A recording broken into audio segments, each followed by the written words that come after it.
Hello दोस्तों, welcome back. दोस्तों आज की इस वीडियो में हम लोग SWOT एनालिसिस को करेंगे।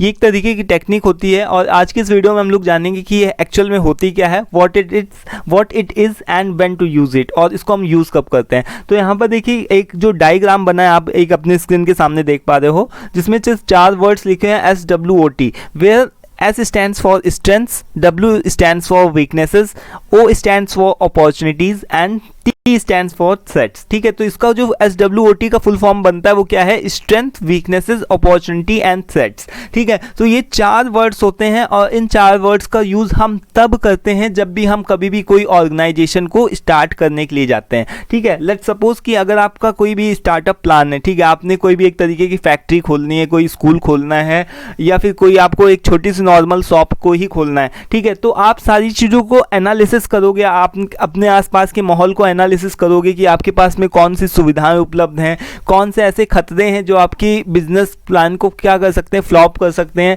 या फिर आपके बिजनेस प्लान को क्या कर सकते हैं, डिक्रीज कर सकते हैं। तो इन सारी चीज़ों को एनालिसिस करने के बाद में ही आप खोलोगे ना जाकर के कोई भी जो भी ऑर्गेनाइजेशन को खोलना है। ठीक है, ऐसा तो है नहीं कि आपने इधर सोचा कि मुझे आज एक तरीके से दुकान खोलनी है और वहाँ पर जाकर के दूसरी साइड में आपने उसको तुरंत जाकर के खोल दिया बिना सोचे समझे। ठीक है, तो एनालिसिस क्या होता है, एक तरीके से जो भी मैनेजर्स होते हैं उनके लिए बहुत ही इंपॉर्टेंट पार्ट होता है। एक बार सारी चीज़ों को देख लो कि आप जो भी काम करने जा रहे हो क्या वो एक्चुअल में रिलायबल है भी कि नहीं है। ठीक है, उसको देखना पड़ता है कि जा करके कि उसको देख लो, प्लान कर लो कि वो जो भी आपने सोचा है क्या उसके अकॉर्डिंग जो भी सारी चीज़ें वो काम करेंगी भी कि नहीं करेंगी। ठीक है, तो यहाँ पर देख लो SWOT एक तरीके से क्या होती है, एक तरीके से टेक्निक होती है जो कि strength, weaknesses, opportunity and threats. Let's suppose कि अगर आपने कोई भी एक आपके पास में आइडिया है, आपने कोई भी एक तरीके से स्कूल खोलने का सोचा है। ठीक है, तो आप अपनी स्ट्रेंथ देखोगे, वहाँ पर आपकी स्ट्रेंथ क्या हो सकती है। जैसे कि अगर आपने सोचा कि मैं एक स्कूल खोलूँगा, ठीक है, तो अभी आपकी क्या स्ट्रेंथ होगी, आपकी स्ट्रेंथ क्या हो सकती है कि आप एक अच्छे खासे वेल एजुकेटेड पर्सन हो। ठीक है, आपका कम्युनिकेशन इसके जो भी लेवल है वो बहुत ही अच्छा है। ठीक है, आपके पास में एक मैनेजमेंट की भी डिग्री है जिससे कि आप सारी चीज़ों को ऑर्गेनाइज कर सकते हो, अच्छे से सारी चीज़ों को एक तरीके से प्रोफेशनल वे से इस्टेब्लिश कर सकते हो। तो ये आपकी क्या होगी, स्ट्रेंथ होगी। ठीक है, वहीं वीकनेसेस की बात करें तो वीकनेस की बात में क्या आएगा कि आपके पास में उतना मान लो कि बजट नहीं है। ठीक है, तो आपके पास में एक स्कूल खोलने के लिए उतना बजट नहीं है, तो हो सकता है कि उसके लिए आप क्या करोगे, लोन लोगे बैंक से जाकर के या फिर कुछ भी लोगे। ठीक है, और अपॉर्चुनिटीज़ की बात करें यहाँ पर, तो अपॉर्चुनिटीज़ क्या है कि मान लो कि आपके पास में भले इतने पैसे नहीं हो, लेकिन आपके पास में मान लो कि आपके पास में एक अपॉर्चुनिटी है कि आपके पास में एक तरीके से लैंड पड़ी हुई है, मतलब कि आपके पास में एक बड़ी सी ज़मीन है। ठीक है, एक तरीके से आपके पास में ज़मीन पड़ी हुई है जो कि एकदम रोड के हाईवे के किनारे है। ठीक है, जहाँ पर स्कूल के चलने के चांसेस बहुत ही बेहतरीन है। ठीक है, तो आपने इस तरीके से आपने एक ज़मीन, ये क्या है आपकी तरीके की एक तरीके से अपॉर्चुनिटी है, मान लो कि आपकी क्या है, अपॉर्चुनिटी। तो इससे आप मान लो कि ये मेरे पास में क्या है, अवसर है हमारा। ठीक है, वहीं अगर हम थ्रेट्स की बात करें तो डर किस बात का है, डर ये बात का है कि हमारे आसपास मान लो 2-4 स्कूल और पहले से ही खुले हों और वो क्या खतरे में है कि मतलब कि वो जो स्कूल्स खुले हुए हैं उनकी अगर आपने उनको देखा तो वो उतने अच्छे तरीके से चल नहीं रहे हैं। ठीक है, उतने अच्छे तरीके से रन नहीं कर रहे हैं। ठीक है, तो मतलब उसमें बच्चे आते हैं पर उतने ज़्यादा नहीं आते। ठीक है, तो ये सारी चीज़ों को आपने देख लिया। आपकी स्ट्रेंथ क्या है, आपके पास में एक तरीके से मैनेजमेंट की डिग्री भी है, आप अच्छे खासे वेल एजुकेटेड पर्सन भी हो। ठीक है, आप सारी चीज़ें आप अरेंज करना जानते हो, आपका कम्युनिकेशन बहुत अच्छा है। ठीक है, वहीं वीकनेस की अगर बात करो तो वीकनेस आपकी ये है कि आपके पास में इतने सारे पैसे नहीं है। ठीक है,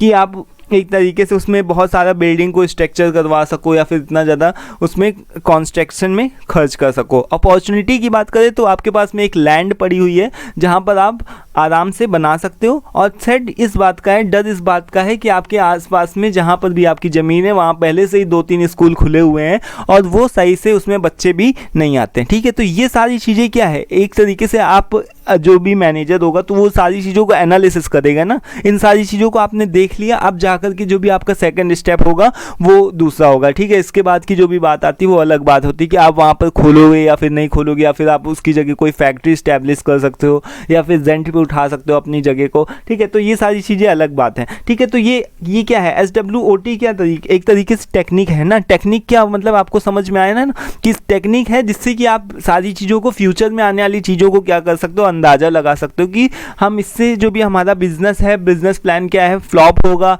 कि रन होगा, कि अच्छे से स्मूथली वर्क कर पाएगा कि नहीं कर पाएगा। ठीक है, तो यहाँ पर देखो कि एक तरीके से ये इंटरनल एंड एक्सटर्नल फैक्टर्स को क्या करता है, इंटरनल एंड एक्सटर्नल फैक्टर्स को क्या करता है,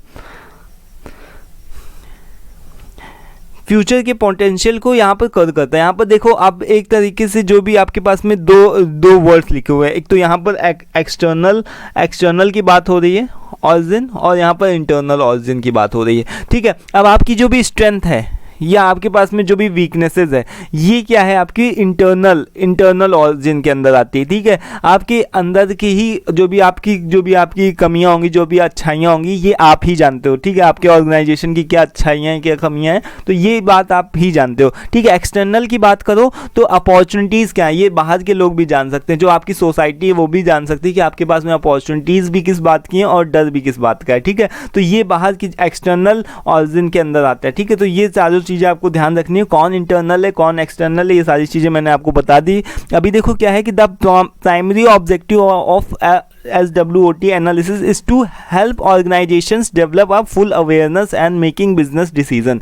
मतलब कि एक तरीके से ये आपको क्या करता है, हेल्प करता है डेवलप अ फुल अवेयरनेस, जिससे कि आप एक तरीके से पूरे अवेयर हो जाते हो और मेकिंग अ बिजनेस डिसीजन, जो भी आप बिजनेस करना चाहते हो उसका एक डिसीजन ले सकते हो कि ये मुझे करना है या फिर नहीं करना है। It is also a planning process, ये एक तरीके की प्लानिंग प्रोसेस भी होती है। प्लान तो कर ही रहे हो ना, यहाँ पर आप देख रहे हो कि मुझे स्कूल चालू करना है और मेरे पास में ये कमियां हैं, मेरे पास में ये अच्छाइयां हैं, हमारे पास क्या अपॉर्चुनिटीज़ है, क्या डर हैं, तो इन सारी चीज़ें उसके बेसिस पे ही आप क्या कर रहे हो, एक अपनी जो भी है प्लानिंग कर रहे हो। ठीक है, प्लानिंग प्रोसेस है that helps your company to know overcome challenges, जिससे कि आप अपने आने वाले चैलेंजेस को क्या कर सकते हो, देख सकते हो। ठीक है, पता लगा सकते हो कि आपके कौन से चैलेंजेस आने वाले हैं फ्यूचर में और उनसे आपको किस तरीके से ओवरकम करना है, जीतना किस तरीके से। अभी देखो नेक्स्ट स्लाइड पे यहाँ पर 4 वर्ड्स यहाँ पर लिखे हुए हैं SWOT।